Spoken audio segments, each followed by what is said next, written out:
1971 మోసగాళ్లకు మోసగాడి కృష్ణ విజయనిర్మల పద్మాలయ సొంత బ్యానర్లో చేశారు.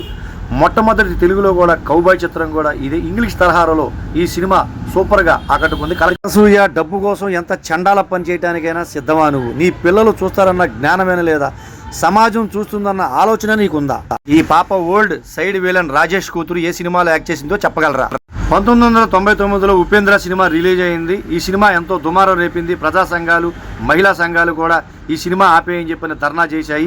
ఉపేంద్ర సమాజంలో జరిగినవే నేను తీశానని చెప్పి అన్న. ఈ మధ్యకాలంలో సినిమాలు న్యూ ఎంట్రీ అని చెప్పి ప్రజల్ని పిచ్చోళ్ళని చేసి నిలువునా దోచేస్తున్నటువంటి సినిమా పరిశ్రమ.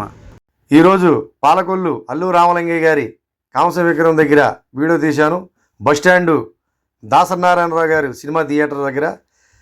అలాగే ఆయన 1953కు ముందు హోమియోపతికి ఇంటింటికి తిరిగి మందులు ఇచ్చేవాడట అన్న ఎన్టీ రామారావు గారు. చూడండి, ఆ తర్వాత పుట్టిల్లు అనే సినిమాకి అవకాశం వచ్చి చెన్నై వెళ్ళారట ఆయన.